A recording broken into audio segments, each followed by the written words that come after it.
Coucou les gens, j'espère que vous allez bien. Moi c'est Patrick Daniel, la force, la première que tu passes par là. Cette chaîne on parle de développement personnel. On aborde également pas mal de thématiques qui touchent le quotidien. Du coup, si ce sont des thèmes qui t'intéressent, tu n'hésites pas, tu t'abonnes, tu actives la cloche de notification, tu me laisses un petit cœur en commentaire et à la fin de la vidéo, si tu estimes que tu as été édifié, tu n'hésites pas à transférer cette vidéo à une personne qui a besoin de l'entendre. Donc, aujourd'hui j'ai envie de m'adresser à quelqu'un. Je ne sais pas à qui, je ne sais pas qui a besoin d'entendre ça, mais j'ai envie de m'adresser à quelqu'un en fait. Les rêves que tu as, d'accord? Les désirs que tu as, ok? Les objectifs que tu as envie d'atteindre dans la vie, ok?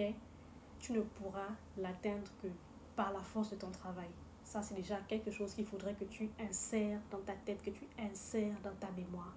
Tu ne l'obtiendras que par la force de ton travail. Là, c'est pas que je viens un peu contredire certaines personnes qui ont certaines croyances, mais c'est mon point de vue sur la question. Tu ne vas pas prier, par exemple, et attendre gentiment à la maison que le Seigneur te fasse la grâce de pouvoir atteindre tes objectifs, que le Seigneur te fasse la grâce de pouvoir, par exemple, je ne sais pas, construire la maison de tes rêves, acheter le véhicule de tes rêves, faire le voyage de tes rêves. Bref, ce n'est qu'en travaillant que tu pourras atteindre tes objectifs. Ça, c'est clair. Il faudrait que les gens comprennent ici que Dieu ne bénit pas la prière, d'accord? Il ne bénit pas la prière, mais il bénit le travail. C'est ton travail qu'il va bénir. Donc, quand tu pries là, ne te dis pas que juste prier, c'est suffisant en fait.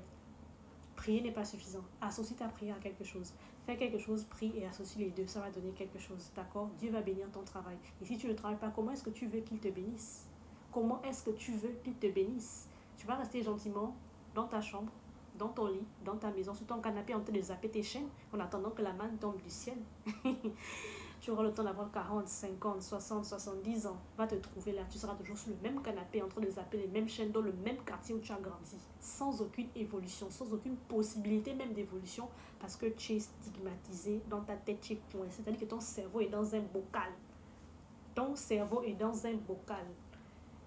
Et je pense qu'il est temps pour toi que tu puisses réaliser que sans le travail, tu ne pourras jamais y arriver. Tu ne pourras jamais rien faire. Ce voyage que tu rêves de faire, tu ne feras jamais ce travail. C'est-à-dire que tu ne feras jamais ce voyage tant que tu ne travailles pas pour mettre en place les moyens qu'il faut pour faire ce voyage.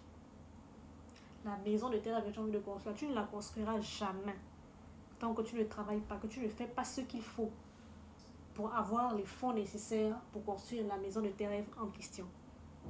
Dieu bénit le travail et non la prière. Tu peux prier tous les jours, de lundi au lundi, 7 jours sur 7, 24 heures sur 24. Mais tant que tu ne travailles pas, tant que tu ne te lèves pas pour te donner les moyens d'avoir ce que tu veux, tu ne feras rien. Dieu ne fera rien. Dieu ne fera rien. Prier, c'est bien, c'est beau, c'est intéressant. C'est même magnifique de prier, d'accord? Mais associe ta prière à quelque chose pour que ta prière ait de la valeur. Donne de la valeur à ta prière. La meilleure manière de donner de la valeur à ta prière, c'est de te donner à toi-même déjà les moyens de pouvoir obtenir ce que tu veux. Tu cherches du travail, tu as fini de prier, c'est bon, lève-toi, va postuler. D'accord? Tu veux voyager, c'est bon, tu as confié ce projet au Seigneur, lève-toi maintenant, va dans les administrations, prends les informations, comment ça se passe, qu'est-ce qu'il faut pour le visa, qu'est-ce qu'il faut pour ceci, est-ce que tu as déjà un passeport là où tu es, est-ce que... Voilà toutes les démarches administratives qu'il y a à mettre en place en fait. Voilà toutes les démarches administratives qu'il y a à mettre en place. Donc c'est pour dire que quel que soit ce que tu veux obtenir dans la vie, il y a un coût. Il y a un coût qui est lié à une certaine satisfaction. Il y a un coût qui est lié... La satisfaction, c'est tout simplement le fait de pouvoir acquérir ce que tu veux. Donc il y a un coût qui est lié à l'objectif que tu as envie d'atteindre dans la vie. Donc à un moment, tu dois te dire...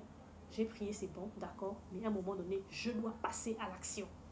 L'action et la prière, ça donne la réussite, point barre. Il n'y a pas autre chose en fait, il n'y a pas autre chose. Donc, un tout petit peu, à un moment donné, tu dois penser, t'asseoir, réfléchir, te dire, je dois sortir de ma zone de confort.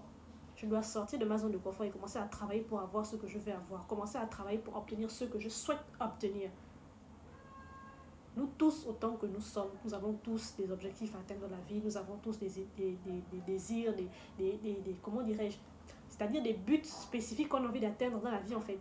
Je parle ici des personnes réfléchies, des personnes qui réfléchissent pour leur vie, des personnes qui pensent pour leur vie, des personnes qui ont envie d'aller quelque part en fait. Je ne parle pas ici des rêveurs, des pseudo-rêveurs. C'est-à-dire c'est le genre de personnes, tu es au quartier à longueur de temps, tu es des traînants, tu es raconter des histoires à gauche et à droite. Tu es sur la bas monter des... Regardez les petites qui montent, qui descendent en longueur de temps. Les gens qui ouvrent ta bouche au quartier, dans tout le quartier, pour dire un jour je serai milliardaire, je serai millionnaire, je serai le président de la République, je serai ministre, je serai ci, je serai ça. Parce que je suis là, vous me négligez comme si. C'est-à-dire qu'il y a toujours quelqu'un comme ça dans nos quartiers. Il y a toujours quelqu'un comme ça, toujours en train de parler. Toujours en train de parler, raconter les histoires inutiles au quartier. En fait, cela, on les appelle des rêveurs. On les appelle des rêveurs. Tu dis, tu vas être ministre un jour, mais tu es là. L'école, tu n'as pas fait. Travailler même, tu ne travailles même pas. Te débrouiller même comme les autres jeunes de ton âge. Tu ne te débrouilles, tu ne fais rien. Tu es là au quartier. Tu divagues, ta vie vivote. Et tu es là de façon insoucieuse. Tout simplement parce que toi, tu ne connais pas encore ce qu'on appelle avoir des véritables charges. La pression d'avoir des charges. Parce que normalement, un être humain normal qui a des charges, dans la société. Par exemple, gérer le loyer. Mais tu sais que la fin du mois, il y a une bailleur qui va arriver, qui va venir toquer à ta porte si tu n'as pas arrêté ce loyer. Gérer le loyer. Payer les factures, l'eau, le courant, le wifi, ce genre de choses en fait. Ou tu as un enfant à ta charge, une épouse à ta charge, bref. Des personnes qui n'ont pas de responsabilité là. Ou même qui en réalité, elles ont des responsabilités, mais elles fuient leurs responsabilités. En tout cas, des irresponsables. Ils sont là, ils vivent encore dans les maisons des parents et tranquillement. Ils sont encore là, des vieux comme ça, leur âge, ils n'ont même pas honte. Ils n'ont même pas honte. 25, 30 ans, vous êtes là, dans les maisons des parents, vous ne vous gênez même pas. Et toi qui viens encore dire à ta mère, oh la vieille, tu vas préparer quoi là, moi j'ai faim. Tu as fait les traîner toute la journée, tu rentres le soir. Tu viens dire à ta mère que tu as faim, s'il te plaît. Tu as quel âge? Tu as encore 15 ans. Tu as encore 15 ans. Et c'est toi qui racontes au quartier que tu seras ministre un jour. Tu comptes être ministre comment? Tu penses qu'on se lève comme ça du bon matin, puis on devient ministre? Tu penses qu'on se lève comme ça un bon matin et on devient ministre? Des études. Il faut en avoir fait. Est-ce que tu as fait des études? Question pour un champion. Il y a un certain parcours pour être ministre. Est-ce que tu es même en chemin vers ce parcours? Tu n'y es même pas. Les gens qui ouvrent la bouche au quartier pour raconter que tu seras ministre. Tu vas être ministre comment? C'est quoi? C'est le vampire seulement. C'est le vampire seulement. Donc à un moment donné, il faut être réaliste. Il faut être réaliste. Moi, en fait, je parle de cette vidéo. En fait, là, je parle des personnes qui ont des objectifs, des vrais objectifs, des objectifs réalistes en fonction de leur vie. Mais qui sont, on va dire, un peu coincés dans leur tête, qui ont mis leur cerveau dans un bocal, d'accord, et qui se disent, je veux continuer de prier et ça va aller. Je veux continuer de prier, de rester sur place, ça va aller. D'accord? Tu as prié, c'est bon. C'est bien beau, c'est intéressant. Comme je le disais tantôt, lève-toi maintenant, sors, va te chercher. Cherche-toi. Ce que tu veux là, ça ne va pas tomber du ciel. Ça ne va pas tomber du ciel. C'est quand tu te cherches que Dieu met la bénédiction sur le travail que tu fournis.